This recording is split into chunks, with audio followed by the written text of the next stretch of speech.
The All-Star break is here. We go over All-Star festivities and look forward to the second half next on The Dime. You are now listening to The Dime with Josh and Kwab, your go-to NBA podcast. Subscribe on Apple, follow on Spotify, and be sure to hit up the YouTube channel for video content. And now your hosts, Josh and Kwab.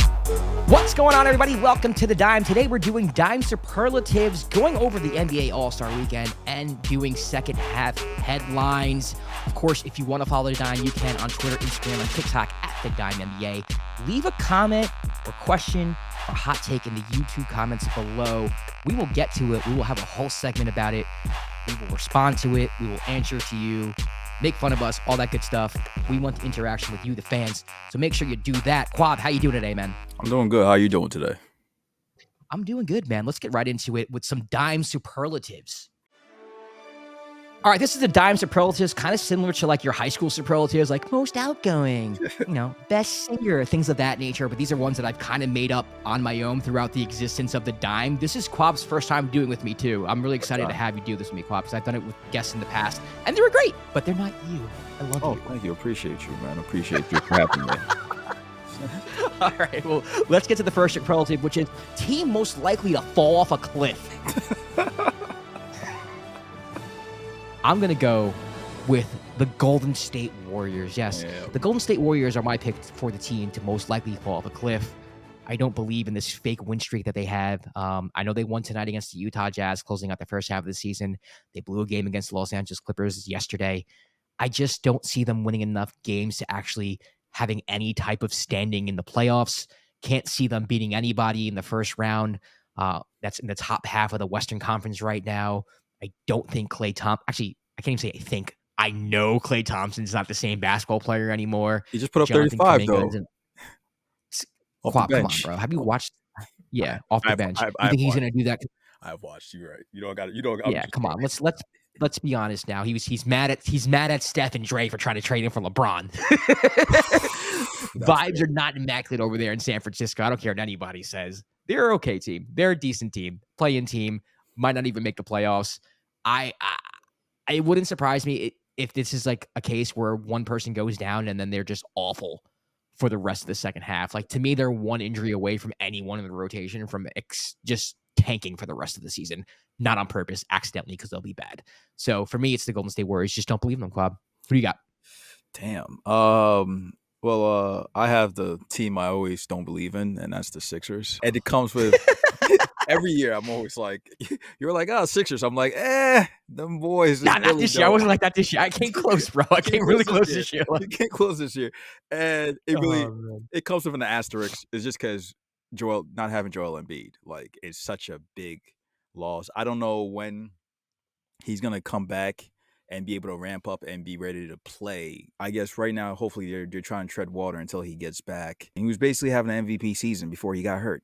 Yeah. But if he was able to return to close to form, they're a contender in the East. But I don't know if that's going to be the case. I think the Buddy Hield trade was really great for them. If Embiid was healthy, I would have been like, damn, like, yeah, that's a great. You got a shooter. Yeah, you got a shooter. Spread the floor. Yeah, you spread the floor. I think that's the one thing that they always talked about they were lacking, is that they didn't shoot enough threes. And you have one of the best movement shooters, one of the best knockdown 3-point shooters, like after Steph Curry, like, to put on the squad, which actually helps them because Tyrese Maxey was seen like basically 1A coverage since Embiid went down.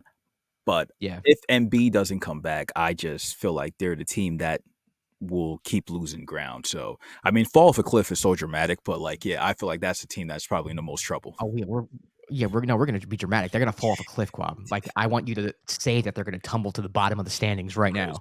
All right, next superlative, team most likely to turn it around. Not as dramatic as falling off a cliff, but I guess a team that was struggling early in the year, or a team that's underachieving up until the All-Star break that you think is going to turn it around. I'll go first. I got the Chicago Bulls with this one, man. A lot of people aren't.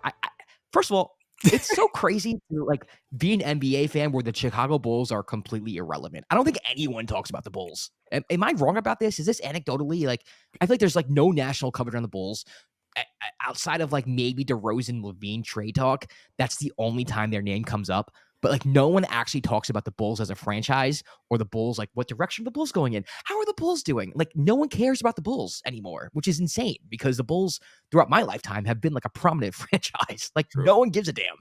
Is that like, am I tripping on that? I mean, they've been consistently like team playing right now, so that's who they are. So it's like you don't know what the Bulls are. No one gives a shit. Yeah. No one cares. Like the Bulls have been good for the past like what 30 or so games. I don't know the exact record. I should probably wrote it down. But I think like 17 and 11 on like the past like 28 games, which is a decent record. They've been moving up on the standings. I think there's a shot that they could be a 7-8 seed. I don't think they'll get to 6, but I think they're going to make the playoffs. I really do. I think they're going to turn it around, quote unquote, and be a team. I won't say a team that nobody wants to face in the first round, but a team that you're going to have to respect and play hard against. Kobe White has been a revelation.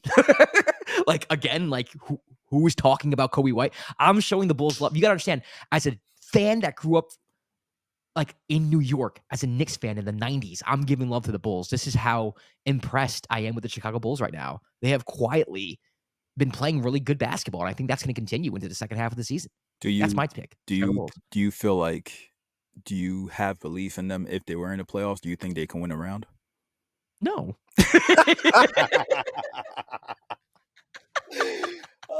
I don't. Just want to hear you say that. I just want to hear you say that. That's all. But like if they caught the Orlando Magic, I wouldn't be surprised. You get what I'm saying? Like, I'm not saying the bar high where it's like, are you going to get the 5 seed or 4 seed and have a first round upset? No, I don't think they'll do that. But like, could you catch the Orlando Magic, leapfrog them? And I don't know if they have time to leapfrog the Pacers. Like, I don't know. But like, I think they'll make things interesting, and I think they're gonna definitely be in the playoffs. Whether it's the 7th or 8th seed, I think they'll get into that play-in situation, and they'll be the 7th or 8th seed, and they're gonna be playing well going into the playoffs, and they'll be a hard 6-game out in the first round, which is no shame. True. I mean, they have players now. They have players. They're getting healthy. I know Zach's out, but DeMar's playing. Vucevic is playing well. Again, Kobe White has been a revelation. Alex Caruso, like they've been playing well. Yeah. Why not? Chicago. For team I have a turnaround, it's the Washington Wizards. Oh no, it's I have the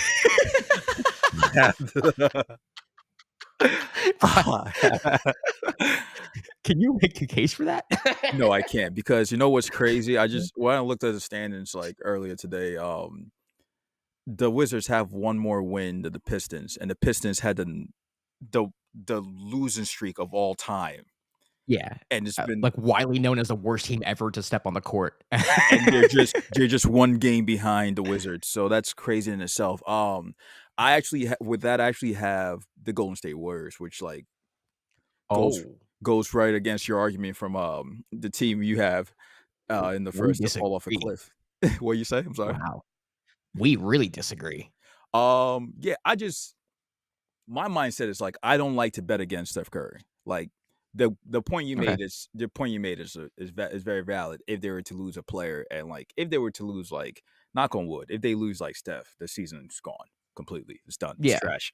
But in any playoff setting, playing setting, if you have Steph, you have a chance. To me, I feel like, and if it ends up in a 7-game series with most teams don't want to face that team for 7 games. Yes, they've had faults, they've had problems all throughout the season. And now with the whole, I guess, them wanting to trade for LeBron, again, such a weird headline, wanting to trade for LeBron, and Clay going through a tough time, and Draymond being in and out of the lineup. They've been slowly like winning games, showing a little bit more consistency here and there. They still have there's still weird lineup stuff going on during the course of the game, and a lot of the fans attribute that to Steve Kerr not playing like wasn't it Jackson Davis? So like there's weird stuff going on, but at the same time, there's games I've watched them and I'm like, okay, this team is still they still have pieces that are still tough. Like getting Gary Payton back has been very helpful for them. Kuminga is having a solid season. Brandon Pisminski is having a solid season as a rookie. So I see there's a possibility of them turning around. So like that's why Okay. I have them in that section. Okay, fine. I won't argue. It's your Okay. superlative. Yeah. It's your superlative. It's okay. Let's move on to the next superlative. It's hold on. Shout out to us for not picking the Lakers, by the way. I'm proud of us. I'm very proud of us. I feel like there are probably a lot of national media out there, if they were given the same superlative, like, I believe in the Los Angeles Lakers. Well, you have LeBron James and Anthony Davis on the same team. And blah, blah, blah, blah, blah. No. Shout out to us. All right, moving on. Most fugazi contender. This is a team that is in that rare tier of contenders. So I think there's about, you can say like maybe, 5 to 7 contenders really in the NBA right now that you think is the most fugazi. I'll go first. I think it's the Minnesota Timberwolves. I don't think this is not as much disrespect as people would think it is. I just think looking at all the contenders that I consider contenders, they're the team that I kind of trust the least to kind of execute in the half court. And that's really what it comes down to. You know, I think they're really good defensively, even though they kind of fallen off a little bit lately. I think they'll come back to their dominant defensive ways. But I just don't think that half-court offense is going to fly in a 7-game series against like the Nuggets, against the Thunder even. I think I might pick the Thunder over them at this point right now. And let's just say hypothetically they, win the West against the Celtics. I don't think it would fly either. So to me, if I were to pick a fugazi contender, now this is me acknowledging that they're a contender, people. So if you're a Timberwolves fan, this is not me saying, that they're below a contender. But if I had to pick one contender that I think is fugazi, to me, it's the Minnesota Timberwolves. Wow, what about you? Mine will be, and maybe I'm being a prisoner of the moment, but it would be the Bucks.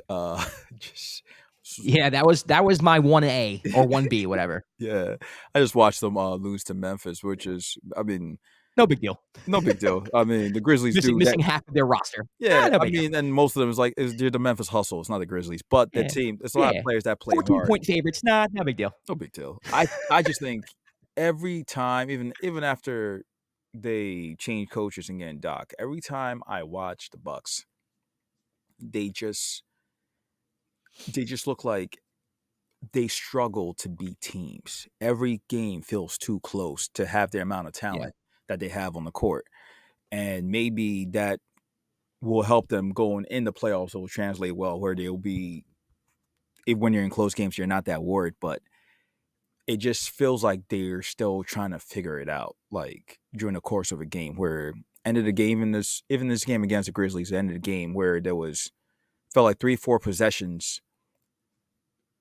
The ball was out of the hands of Giannis and Dame, and it ended up in like Malik Beasley's hand or a role player's hands, and it didn't really equate to a bucket. The problem with the Bucks right now, like, I could see them like winning the East, but I can also see them losing in the first round, and I wouldn't be shocked. I'll be like, well, yeah, to the Heat again. to the Heat again. I was just like, yep, it happened. Like, so I wouldn't be shocked. So though that's my team that I have for that category. All right, moving on to the next superlative. Most likely to play Cinderella. Kwab, this pains me a lot. I don't want to say this team. I'll say it. I'll say Heat culture. Heat culture. It's the Miami Heat for me. Heat culture. It's the Miami. It's the Miami Heat for you too? Yeah, it's Miami Heat for me also. Okay, can we say it like we're at an award show that we just opened the envelope? We say it together. Okay, ready? And the winner is the Miami Heat. You didn't do it with me. It's okay. Yeah, it's the Heat. I'm scarred. I have PTSD. I think about last year, and I think about what they did to the New York Knicks and the Boston Celtics and the Milwaukee Bucks, and it's hard not to get that out of my head. It's hard not to let that affect my decision-making when it comes to making predictions about the Miami Heat going forward. I was a hater last year. I didn't believe it. You can look back at old episodes. I just was in denial the whole time. I am not going to look stupid like that ever again. So this is me just basically being like, just to play it safe, I believe in you, Miami. And if you fail, that's fine. It's a win-win for me. It's so most likely to play Cinderella, the Miami Heat. But on a serious note, out of all teams that are kind of like 5th seed, 6th seed and below right now, I think they probably are the team that's most likely to make a run in the playoffs. I'm the same way. Like I wouldn't be shocked with them making a run. They have arguably the best coach in the league. It's just they play differently when it's playoff time. We saw it last year. It was maddening for you to deal with that as a Knicks fan, and other teams fans also, because they were like, oh, it's the Heat. They're not. It just didn't make sense. It didn't make sense, but it was like, hey, man, We don't have to revisit. we don't we don't have to bring up the pain. No. But yeah, No. they just they get players that kind of fit their system, and they move the ball, they play hard, and they're well coached. And during the playoff time, they make the right adjustments and proceed forward. So they're my Cinderella team, even though they were just in the finals. So, but like, yeah, they're the Cinderella team moving forward. All right. Oh, also, shout out to us for not picking the Lakers. We did it again.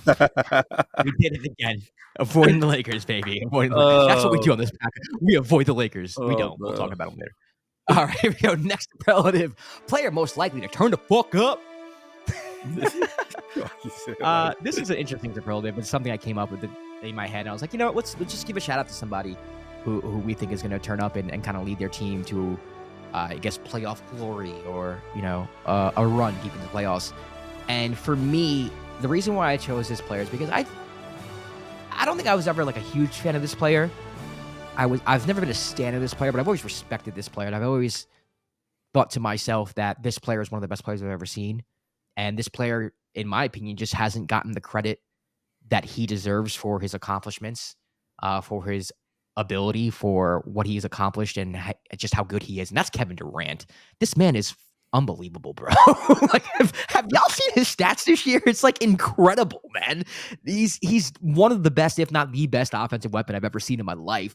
And people talk about him like he's not because he decided to go to Golden State one year, which I don't agree with, but it doesn't take away the fact that this man has been an assassin his whole freaking NBA career.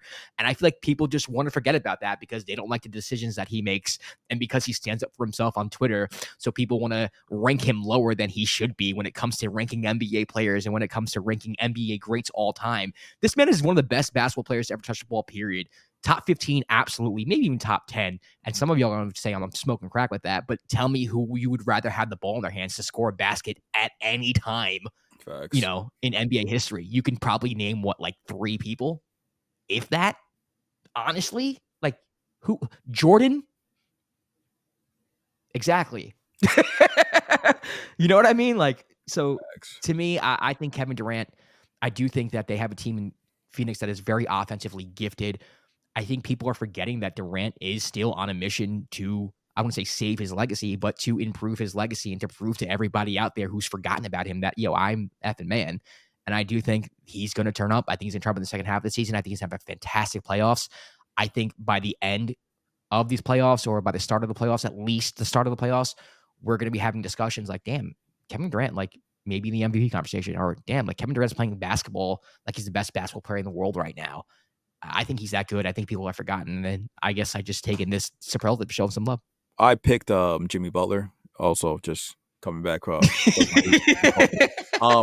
In all seriousness, though, it's been well documented. Butler always waits until after the All-Star break to ramp up. He always he does it. He does it every year. I mean, I think he's away from the team because of he's dealing with a death in the family. So hopefully, everything's okay. Condolences to him and his family. Hopefully, when he returns, he's gonna just show and prove why Heat culture is the best culture. All right, let's move on. moving on. Heat culture is the best culture. Yeah. Next relative player most likely to break Twitter. This award is just basically somebody who you think is going to either be very phenomenal and everyone's just going to want to talk about him on Twitter, or very dumb, who you think everyone's going to talk about on Twitter, or do something so outlandish that you think everyone's going to talk about on Twitter, or have a performance that's so great that everyone's going to talk about on Twitter, or have a performance that's so uncharacteristically bad or epically great. And to me, there's no other obvious answer than James Harden. James Harden is going to do something. I don't know what it is, but something's going to happen in the playoffs where James Harden sets Twitter ablaze, whether he chokes again, or he hits a game-winning shot in the playoffs, or he leads the Clippers to a championship. I think James Harden is the player that NBA Twitter is going to be focused on the most this season for the rest of the year and for the playoffs. To me, He's breaking Twitter. Kwab, what about you? I think it's gonna be LeBron. He already had everybody like confused when he put up an emoji with the sad time. I just feel like he's probably gonna when the playoffs start. You might not see anything from him on Twitter, but like maybe after the playoff ends, he put up like the eyes emoji or something, and people will be like, God. "What does that mean? Oh my gosh, is he leaving?" God. Yeah, It will be a whole thing. So and yeah. like we always say, the NBA is the biggest drama in the world. So he's like one of the main characters. He's gonna tweet like the Statue of Liberty emoji. Yeah, just something random, just something so random, and people be like, "Oh my, he's gonna get blown out." No, I'm just in New York, Yeah. and I didn't know what I was doing. Yeah, okay, LeBron. Sure. All right, Kwab, let's move on to NBA All-Star Weekend. Just want to preview it really quick, but first I gotta ask you, man, like, do you give a shit? Do you care about this? Do you care?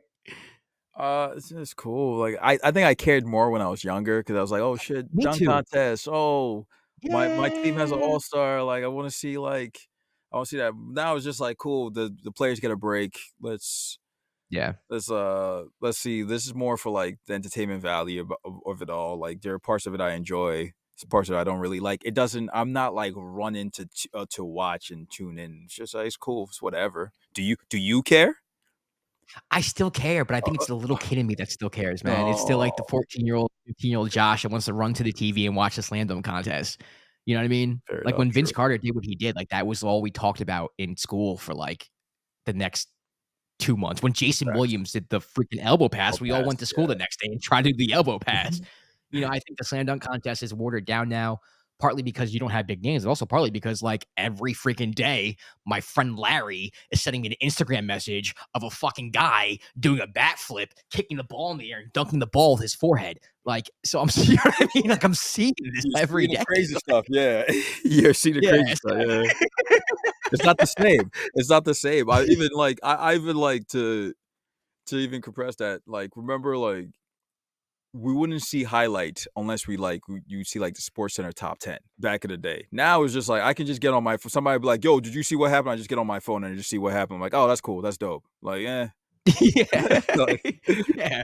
Yeah. So like I'm gonna get hype off of a Jacob Toppin 360. No, like I'm not. Like, there's no disrespect to these guys. They're incredible athletes, but I helped produce a show called Jenkins and Jones, and we had the same topic of conversation. The guys came up with, they're like, if there was like Anthony Edwards, John Morant, and Zion Williamson, like, yeah, I would. That's must see television, regardless what the dunks are going to be, because I want to see those stars. And right now, the NBA slam dunk competition is lacking star power. I think that's part of it as well. Like, Mac McClung, amazing athlete, say with Jacob, and Hawquez, and even Jaylen Brown's an all-star, but it doesn't like move me. Like, why would I don't care. You know what I mean? yeah. It's not something that like I don't care who wins that, but like if Anthony Edwards, Zion Williamson, and like LeBron decide to join, even at his age, he doesn't have the same hops. Like it would still be like must-see television, no matter what dunks they did. Very true. And I agree with that point that they were making. And to me, I think one competition can really save the weekend, but it'll never happen because of egos. But I think a one-on-one competition or one-on-one tournament between like 16 players would be. People say that, but like I don't care for that. Like I You wouldn't care for that? I would watch that. The one thing I do like I hate is like how basketball is bogged down to like one-on-one. Essentially, like, yeah, I understand it's a big deal. It's like, yeah, you get the stars going against each other, but that's never going to happen. You're never gonna put the ego aside to get You're right. to get like embarrassed on the stage on like one-on-one. Like maybe somebody like the only star I feel like that would want to do it and wouldn't care is like KD. Just because he's just like, it would be like a walk in the park for him. He would just catch the ball and shoot over he'd win. He would win. It would be like a walk in the park for him. But other than that, like, Yeah. I just feel like a one-on-one turn. I'm not. It doesn't move me. Like, it moves me if it were to actually happen. Like if you had like Anthony Edwards, Kevin Durant, Devin Booker. we can't Like, even. are you kidding me? We Like this can't would be. even get the. We can't even get the. Jalen Brunson. We can't even get the best Fire. players. We can't even get the best players to do a dunk exhibition, like a dunk contest, bro. No, I know. I'm not saying I know Or it's just pie by in the sky. themselves. where they just by themselves and throwing the ball in the rim. Like, we can't even get the best. You want them to go face to face, one on one, head to head, gladiator style. Yeah. I know it's not gonna happen. I know it's pie in the sky. Like, oh, like in my wildest dreams. But to me, like that could save All-Star Weekend. Like it'd be dope. It would be fire, bro. If all the All-Stars competed one on one, it would be insane. It would be insane. You have a first round matchup of like Donovan Mitchell versus Jalen Brunson, and that's a first round matchup. Like, come on, that's crazy. That's crazy. It would be so subpar. They wouldn't be playing hard because they don't want to get hurt. Like, it's just so many things would go on. In my fantasy, they're playing hard, Kwab. This is my fantasy. Don't destroy my fantasy. I'm just sad, man. Sorry. You're right, though. You just for the record, you're 1,000% correct on this. I want that to be known. Like, imagine you think like a team is going to be like, send your star out there, be like, yeah, we need you to go play hard ass defense in this one-on-one tournament during what's supposed to be your break. Like they're gonna be like, yo, you better just like chill out and take your time. The worst that could happen, somebody get hurt during a one-on-one tournament. You're gonna be load management. That's gonna be a whole other thing. You're right, man. You're right. Mac McClung, Jacob Toppin, Jaylen Brown, Jaime Jaquez. Who do you have? Either Mac or Jaime. I don't know if Jaylen Brown has that kind of the type of wiggle for a dunk contest, but I could be proven wrong. And I already saw the better Toppin in the dunk contest. Sorry. Yeah, like my pick is just basically who can I envision figure skating, and that's who I go with. So it's Mac McClung. That makes sense, bro. Don't even act like it doesn't make sense. That makes sense. Okay, I mean, yeah. It makes sense. It makes sense. It makes sense. In a weird way, it makes sense. I get it. And that's Mac, bro. Mac be doing triple axles in the fucking air, bro. Don't even front. Yeah, yo. Jaime Jaquez is not doing triple axles. They're willing out Mac again. Mac can't even get like a standard contract. It can't get even a like. Nah, poor Mac, bro. He's like, yo, come back and do these dunks, bro. Like we just need to get in here and do these windmills, brother. And you think we're gonna get a one? Are you in G League MVP? We don't care. We just want you to dunk every February. Go up again. That's all you're good for. It should be like they should at least award him a contract, give him some bread after that. Like after last year, you win a consecutive dunk contest. You get a 1-year deal with your team of your choice. That'd be you told me the Pistons can't use Mac McClung. Like the Pistons don't have room for Mac McClung. The Pistons, no, they don't. They're a full roster. They're locked. They're locked in. You're locked in. Right. Steph and Sabrina. Your thoughts on that? Don't care. Don't care. What do you mean you don't care, you misogynist? Look, what are you? First of all, red-pilled? I'm a Liberty fan. You already know this. I just like. I know you are. I'm a Liberty fan. I am too. Even though my favorite player is like on the Las Vegas Aces, which is weird. But my second favorite player is on Las Vegas Aces. I think we're the same second. I think Chelsea Gray. Chelsea Gray is my favorite player. Michael Jordan. She's fucking Michael Jordan, bro. I love Chelsea. Chelsea Gray is my favorite. Marine's my faird player. Marine's my favorite player. Marine's not gonna be playing next season, which is crazy. So you moving up. You were Chelsea Gray. She got overseas commitment. Actually, she might come back. Whatever. We're moving on. Yeah, this 3-on-3. This 3-on-3. No, this 3-point shooting. Then they have like Steph versus Sabrina. Don't care. Don't care. Don't care. It's like cool. Like she had like a great score the last thing, and I get it. It's a great way to like market the WNBA. I understand. I get it. And you don't care about the WNBA, Kwab? You don't care? In terms of shooting, they're putting her on the same level as Steph Curry, and there have been better shooters in the 3-point contest in the WNBA before her that just didn't get the same. But Sabrina, I mean, last year's performance she had in the 3-point contest was the best I've ever seen in any 3-point contest. That was crazy. It was crazy. I mean, it should be. I think it should be fun. It should be cool. It should be cool. Again, but I'm just like, yeah, sure. Like, can I say what the truth? Can I say what the truth is here? Can I say it? What? Okay. What's the truth? The truth is, you just think Sabrina's overrated, bro. And it could be someone else. That's the truth. I didn't say that. I don't know where you're getting this information from. Okay. You think I think that Sabrina's overrated? I think you think that, yeah. I don't think she's overrated. I think she's overhyped.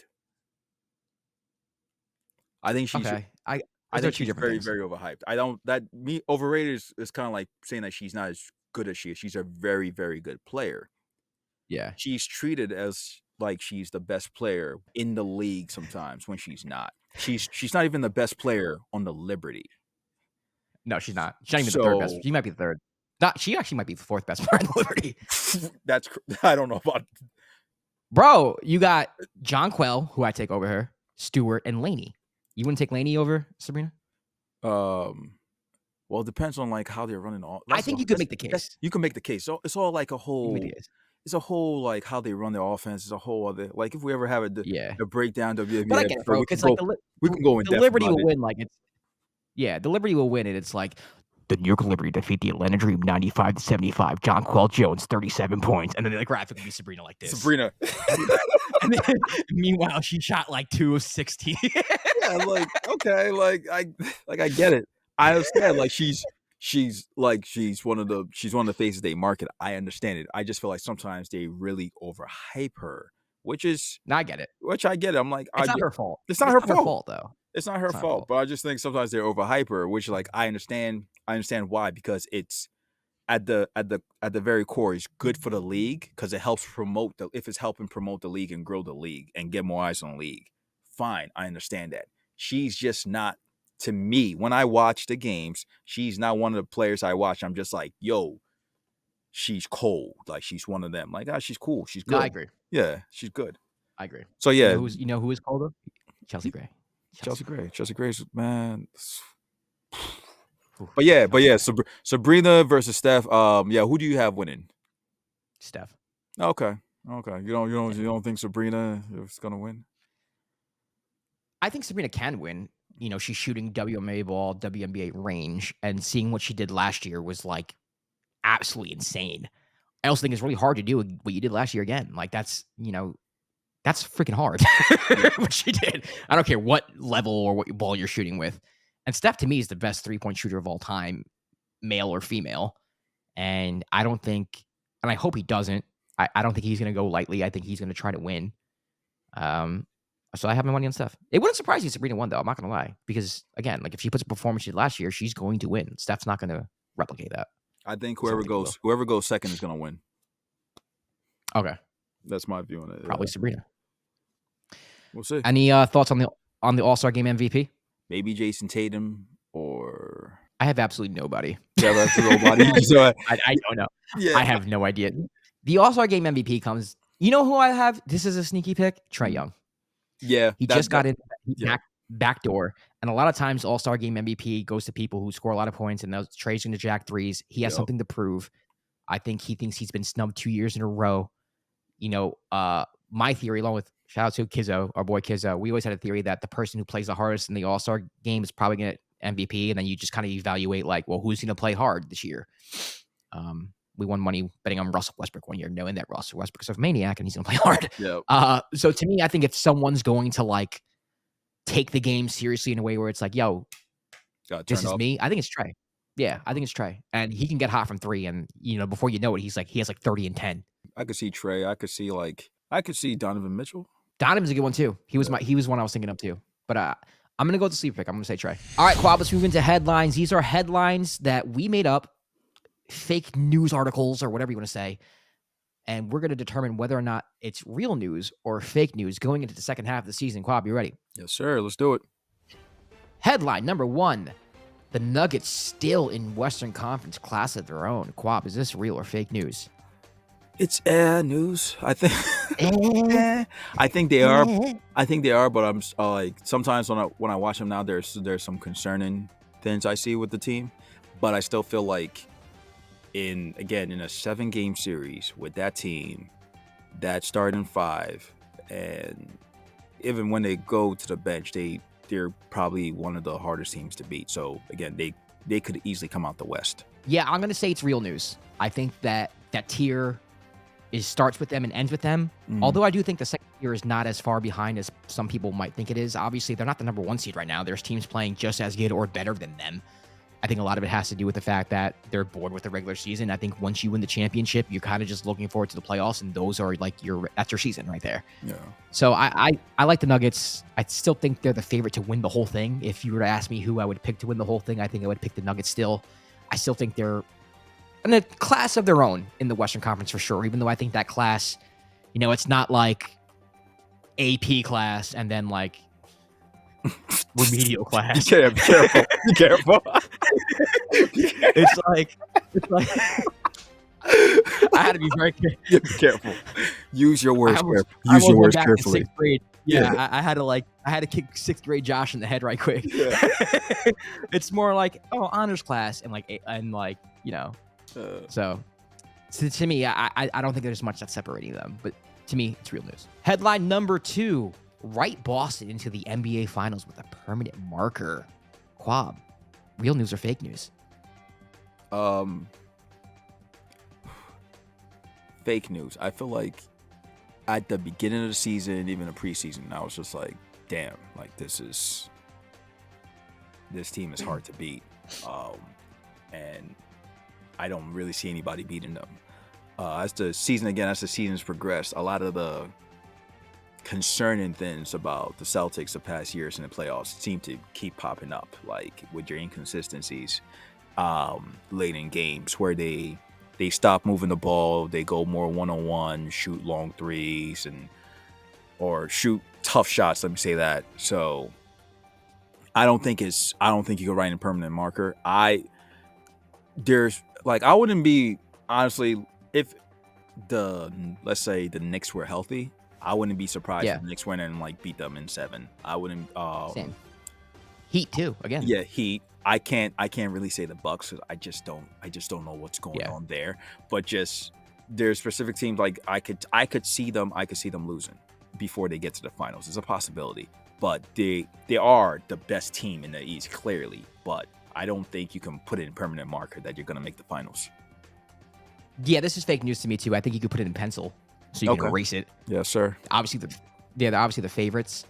I do think teams like the Knicks could give them a run for their money and in the right circumstances actually steal a series from them.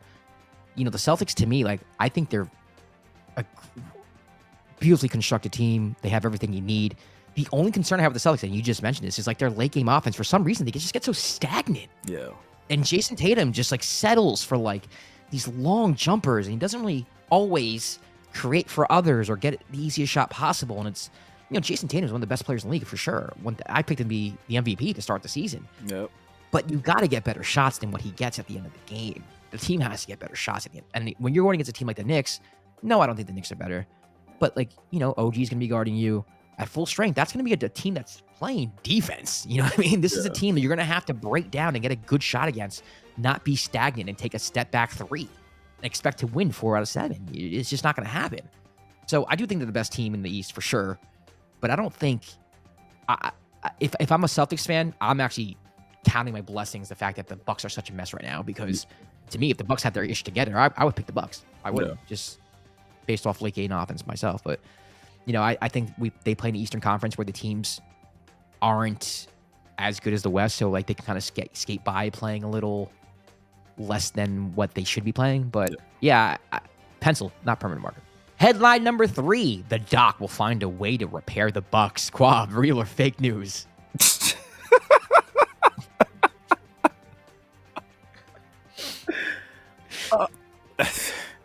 There's fake news. Look, it's a personnel issue. I think it comes down with the Bucks.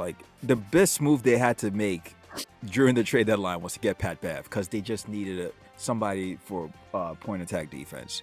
And granted, what Pat Bev is able to bring is a positive. I'm not shitting on Pat Bev. I think he's actually been very, very helpful with the team.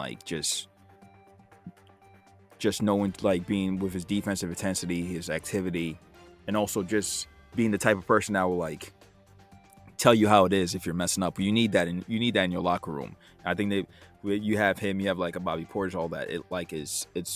It's helpful. I just think their role player pieces it's just lacking, and it's gonna it might come down to hurt them in the playoffs. With all this, like they've been, when you look at the team, you're like, yo, they're struggling. You're not playing that well. They still have one of the best records in the league because they still have Giannis. They still have Dame. Yeah.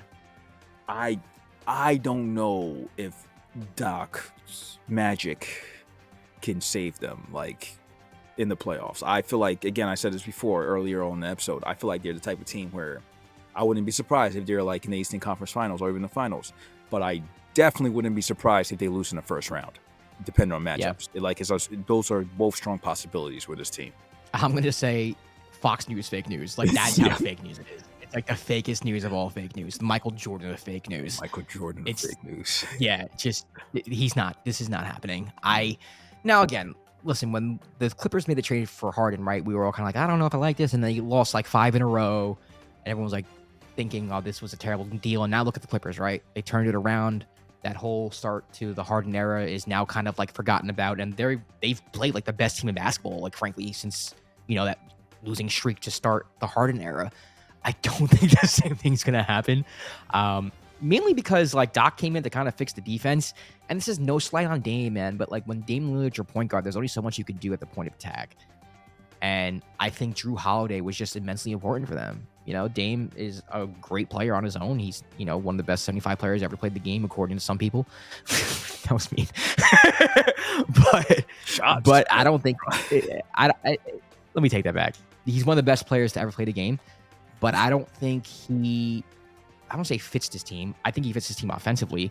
But I do think a large part of this team's success was playing drop coverage with Drew Holiday navigating around screens and Booker Lopez protecting the rim and Giannis being able to freelance, and help and protect the rim himself. But, when you don't have that pressure on the drop coverage, or when you have someone pointing attack defense just constantly getting blown by, it changes everything. You're just constantly in scramble mode. And I'm not saying Dame is the only weak link on defense. I'm not saying he is the problem. But you had the best defensive guard in the league on your team to prevent like this from happening. And I don't think you can fix that. I just don't. I know you bring in Patrick Beverley to kind of fix that, but you're going to play Dame and Beverley at the same time late in the game? Yeah, they probably might. Also, they just signed Danilo Gallinari, so that's going to... Oh, yeah. It's so much speed on the perimeter. Just got to rev that up. Come on. Yeah. I mean, I don't know. I just don't see it happening. And then I just don't have faith in Doc. Like, his resume doesn't show me that he's like this, coach who can just immediately turn your roster around. He doesn't have that type of success. He doesn't. He's constantly failed in the playoffs. He's blown big leads. He's had teams that I think should have won championships, and he's won one to his credit, but that Celtics team should have had more than one. I think the Clippers should have had at least one. The Sixers should have been better under him. He's just not... I think he's a well-respected mind. I think he's a respected man and coach, but he's not... I don't think he's coached to turn this around. I don't. So I don't think he's going to find a way to repair the Bucks.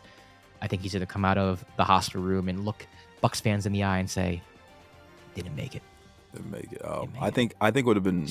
With the situation with Doc, it might have been better if he came in like not preseason, like before the season started. And because coming in at this stage and try to, I guess, implement whatever you're trying to implement, it's so hard. You don't have a lot of practice time and all that. So maybe, like you said, maybe things will turn around after this All-Star break. But like we're on the same page when it comes to that. We don't think so. All right, final headline. Headline number 4. Father Time has defeated the Lakers and the Warriors. Real or fake news? Fake news. With the Warriors, there's injuries with Clay, some self-inflicted stuff that's going on with the team in terms of coaching and like Draymond being out. When you're fully healthy and everything is like rolling, they still you could look at it and be like, oh, that's still a very good team in there somewhere. There's still a good team in there somewhere. With the Lakers, Darvin Ham finally decided to start Rui and change the lineup around, and they've been on a bit of a win streak themselves. Right. Laker fans have been killing Darvin Ham the whole season, basically saying all he does is stand there with his hands in his pockets and he doesn't really coach. But again, to them, it's not been the core players. For example, it's not been LeBron or AD that have been out of the lineup. It's been like your role players that have been injured. So that's not really. I can't put that on Father Time. That's more just external like factors. So yeah, I don't. That's why I say fake news when it comes to that. Yeah, I actually want to say fake news too, and I'm going to take the same route that you did. Originally I drafted this headline in a way where it's like, is LeBron too old to lead a team to a championship? Same with AD and Curry, same thing as well. But, the problems with both of these teams, like you said, aren't the old guys. It's not. I would argue with the Warriors, it's their youth. And maybe you can say Clay's age has something to do with it. But Draymond's still effective. Steph Curry's still Steph. He's been playing great lately. And then the Lakers, LeBron's still, he's not the LeBron that we know to be the best or second best player ever to play the game, but he's still top 10 player in the league. And Anthony Davis is, to me, the best defensive player in the league right now. No. So it's not them, right? It's Ham's rotations. It's the role players being hurt. It's just that group not meshing like they did last year. Austin Reeves getting to a slow start. And then you have the Warriors where it's like Jonathan Kuminga. What are we doing with him? What Steve Kerr's rotations look like? Draymond's punching people in the head. Like, there's just a lot of other things outside of Father Time. But I do think Father Time has, a little bit of something to do with that here, just for the simple fact that, like, that the clock is ticking for both of these teams.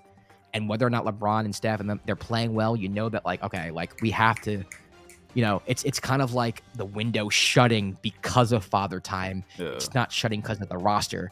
You can retool and come back next year or the year after. But at the end of the day, it's starting to defeat you because how long is AD? How long is LeBron? How long is Steph going to play like this? So it's a weird thing where it's like, yeah, they're not the problem. Father Time's not the problem right now, but Father Time is creating the urgency, if that makes any sense. Yeah, I agree with that. Yeah, it's creating the urgency where it's just like you said, how many more years can they be this consistent on the court? So in order for that to be a thing, you have to make sure everybody else is on the same page as them. Like, right.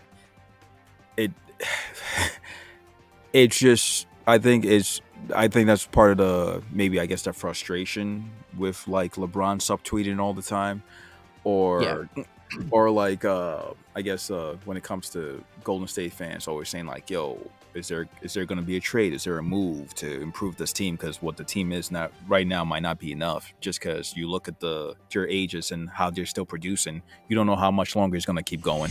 That's going to do it for today's show, Kwab. Thank you for coming on. I hope you've enjoyed the first half of the NBA. Fans, Dime listeners, I hope you enjoyed it as well. Please leave a comment. Let us know what you think of the show. Drop a hot take. Ask a question. We will respond in the comments. Sure. And until next week, we'll see you for another episode of The Dime. The Dime.